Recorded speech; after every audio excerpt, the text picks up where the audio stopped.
So, hi everyone. I've been asked to keep it short and sweet because everyone wants to catch their trains. So I'm gonna just hop right into it.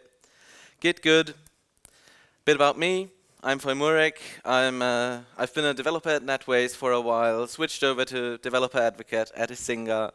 And why I'm qualified to talk to you about it is I've been a GitLab trainer or Git trainer for some years now. Very passionate about those things. Yeah, this was basically so you could talk to me in the break, but that's over now. Um, yeah, keeping it short and sweet. So this is a statistic I pulled from Synopsys about repository types. So you can see Git is very widely used. There's still a few others that are used in production. And people are still switching over to Git at this year. So our trainings are still going well, and we want to hop right in to the agenda with learning about Git, working with Git instead of around it, which workflows fit you, your company, your team, and sharing this knowledge. I do not recall making it so slow. Yeah, learning about Git. The first thing you want to ask yourself is, what is Git? I mean, most of you will have heard about it, and the version control system is basically made for keeping track of your files, keeping track of the history, and what has happened in the meantime, who touched it, and when and where. Where does Git come from is a very important thing to know when you work with it, because you want to understand the principles. So Git comes from the Linux kernel development. They used they used other software before that turned proprietary, and they decided they want to make their own thing, they want to make their own open source thing, and there have been certain requirements for it. It has to work at a large scale, it has to work fast. Everyone in their pretty huge team has to be able to work with it and understand it easily, and it has to work across all platforms. And those are the core principles of Git and why it's actually a really good thing to use. And what you want to do when you learn Git is start small, try to understand the principles, and then move on. Because let's be honest, no one remembers all of the commands. They're like the few that we all know, git commit, stuff like that. But for more complex operations, you will not know the commands, and you will have to Google it. So in order to do that, you want to understand the principles behind it, and then you can know what to search for. And it's very, very useful to practice on the CLI. I know there are a lot of UI tools that are very useful and very convenient, but if you just push a button, click something in the UI, you won't understand what it's doing, and if something goes wrong and the UI can't handle it, you will have to fix it on the CLI. And in order to do that properly, it's a good thing to practice a bit first and understand what it does. And no, you don't know the commands, and you will not have to know them. So I'm going to start very, very basic with what's a commit. And a commit is basically a snapshot of the status of your project. So you have differences saved from the last commit to the current one. So it only saves what has been added or what has been reduced from the thing that you're versioning. And it contains some general meta information like the author's name, the timestamp when it was committed, and what commit came before it. So it only references the commit before and makes a nice chain.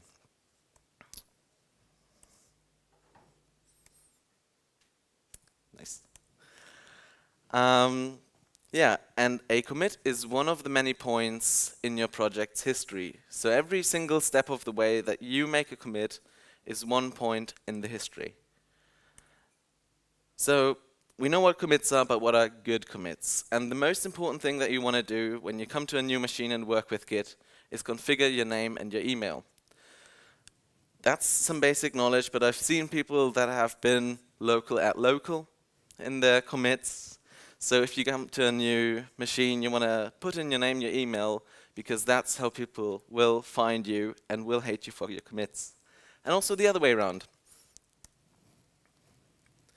And another big topic is you want to contain one topic, one thing that you've been working on, one feature, into a single commit.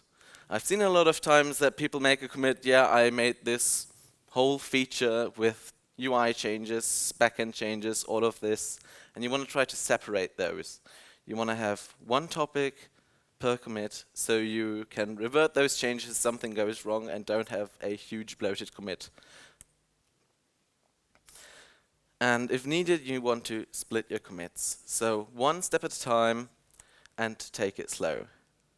You also want to make that to keep your messages short and precise. Because in the history, you only have about 120 characters that you can see, sometimes even less. So if you split up your commits, you can keep your messages short and you can see in the history what has happened and what changes have been made. And if possible, you can also add references. In most of the integrations like GitHub, GitLab, and what else there is, references can be made to issues or to other commits. So if you add a new line in your commit message, you can reference issues and they will be automatically connected via a link. And the staging area is also a very important part to keep your commits clean. So this is the first bit of, knowledge behind the whole thing. So you have your local machine and you have the server you want to push your commits, your history, your repository to. You have, on your local machine, 3 different stages to keep in mind. You have your working directory, which you can imagine as your desk that you're working on. You have a piece of paper on it and you write on it. The staging area is like a folder that you have on your desk. So you can put all of the stuff that you worked on in your staging area and you can pull it back out and you can prepare your folder for your commit. And the commit, the local repository, is the only thing that is permanently saved. So you shut your folder and you put a little sticker on it, you seal it off, and that is the commit that is fixed and done. And in order to synchronize it to your server, you take that folder and put it in the shelf, and then it's safe there. And this is important because you can very easily, with a staging area, prepare your commits well. If you have a lot of changes, if you have your whole feature built in your working directory, you might want to separate UI changes in the CSS, and you want to separate some things that you've built in your programming language separately. So you can only git add things from your working directory into your staging area and have those committed. So everything that's in the staging area will be committed. There are ways around it, of course. If you have like one-liners that you want to commit immediately, you can just take the things from your working directory and commit it straight away. But in order to make a good commit, you want to prepare it in the staging area.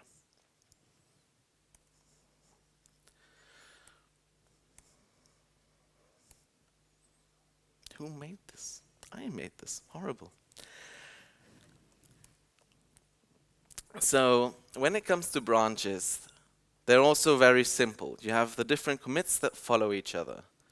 One commit references the commit before. And there are things that I like to call smart pointers, which are, for example, the branch names. And the branch name will always point to the latest commit in the branch. There's also the smart pointer called head, which is also pointing to the latest commit in the branch that you're currently in. And working with branches allows you to freely switch between different states of the project. So you have one branch where you develop a feature, and you have a different branch where you can develop something entirely different and switch between them freely.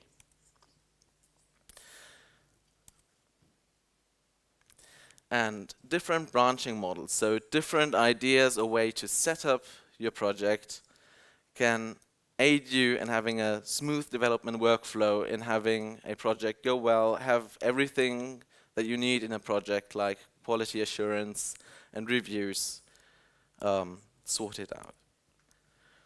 And I want to talk about the different workflows that we see very often and what they're good for. The centralized workflow is good for small projects. projects that I work on in my spare time, or my mum likes to versionize her cookbook with a Git repository. So those small projects where there's like one developer or maybe up to 3 developers that maybe work asynchronously in different time zones, that's what it's good for. And you work on a single branch in your entire project. So you have your main branch, your different commits that follow each other. And if you do something on your local machine and you push it, it's on the server. And you have the same history basically. But what happens if your colleague made a change on the server and you did something locally? Then you want to take your local commit, pull whatever there was on your server, and add your commit on top of it with a rebase, for example. And then you can push the commit again, push your entire branch, and you have it on the server. This only works well if you don't have multiple people working on the project very often, because the whole process of rebasing the commit, so making a new base on something that you've pulled, can create merge conflicts which are kind of annoying to deal with. So it's very simple, it's very fast, and the problem with it is that you can run into many conflicts and there might be broken code in the main branch because you only have that one. You develop your features on that very branch, and during development things might not work. The feature branch workflow fixes a few of those problems. It's for medium-sized projects for like up to 30 developers where it works very well. And the main branch is there for only completed features, and all of the features that you're currently working on are happening in their own branches. The feature branch workflow basically works like an extended centralized workflow, so you have your main branch that is centralized, and everything that is developed is in its own branch. The main branch continues on. You continue on with your feature, someone else makes a new feature, and once it's completed, it will be merged back to the main branch, it will be added back to the main thing. And then the next feature can be added on top of it. And usually you only have versions that are ready for release, that are stable on your main branch. You always have your stable main.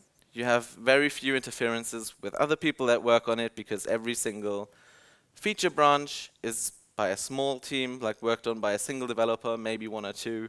So you have good practice for having reviews at the end of the feature branch before it goes back into main.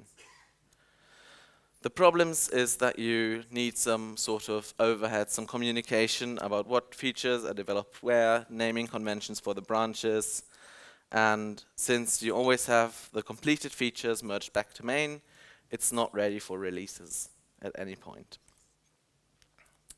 The Git Flow workflow is the most complex one.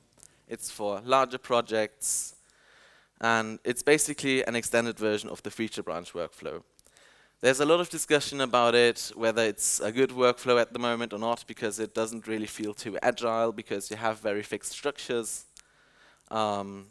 because it's very complex, very nuancey, and it works basically that your main branch only contains finished releases, and all of the things that happened previously on the main branch are now in the develop branch.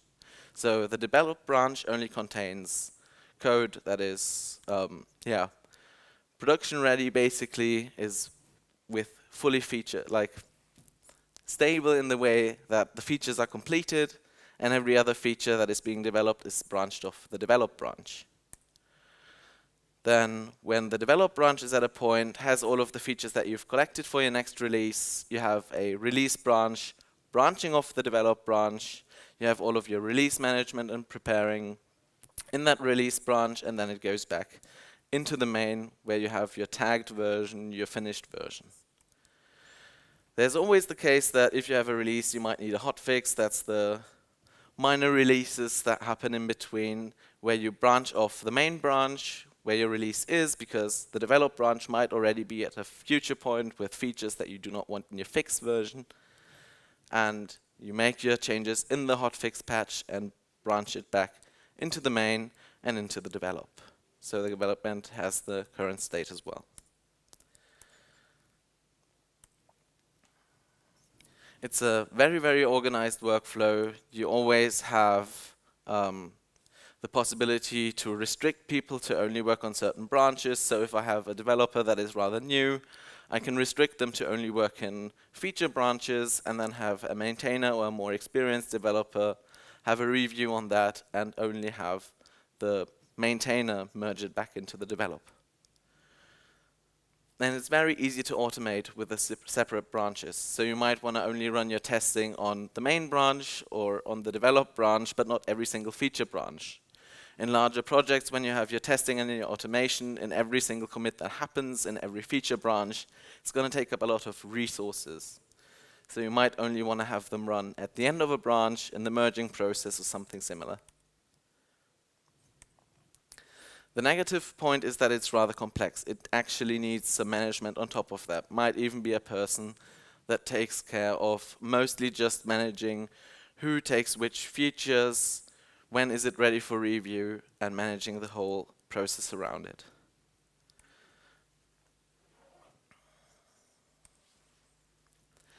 Merge conflicts are a thing that happen. So we've seen before that when branches get merged together, when two people have been working on the same branch that are based on the same commit, that they will run into the problem that the code is at different stages and needs to come back together.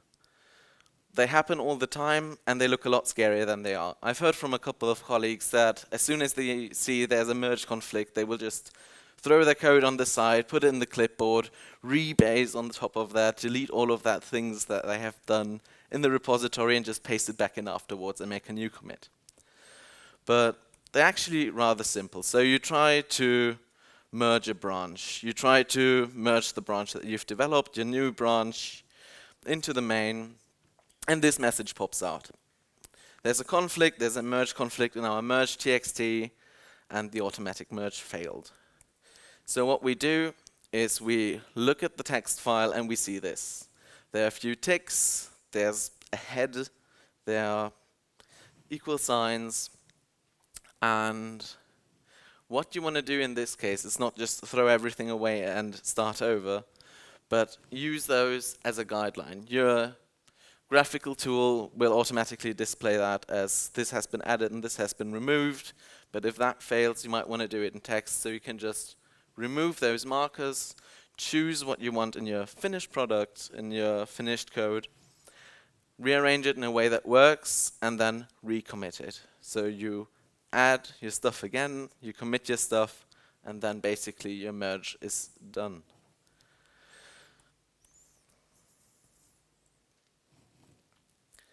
So how to teach Git in an easy way? Git can be very complex. This has been the most basic of basic talks, as it was described. And you want to take it step by step. You want to look at the principles behind why things are happening. You want to understand the different areas that you affect, and then move on from that. So look at the different areas that are there, the staging area, how you can prepare your code, and then go on from there. If you have someone who has an issue, don't go up to them and just fix their problem. A lot of the times when I work with our trainees, they are like, oh, I've got a problem, please solve it. But you don't want to solve it for them, you want to solve it together. You want to make them look up how to do it, you want to teach them how to Google their problems and to understand what they're doing. And the official documentation of Git is super, super useful. I've learned pretty much all I know about Git from reading through the official documentation. There are a lot of examples for every single complex thing there is, from the different stages to cherry-picking commits from one branch to another. And you want to try to explain things with real-world scenarios. So what I did with the different areas, explaining it with a desk and putting it in a folder, can be a lot more easy to understand than when you try to say, yeah, and this is your local system, and then you have this mystical thing in your .git repository, and something is happening. So you want to keep it as close to the real world as possible. And your search engine is your friend, because I also don't know every command, but the thing is, you want to know how to look for it. I've tried to keep it short and sweet, and there we are. Thank you for being here. Thank you for being at the OSMC.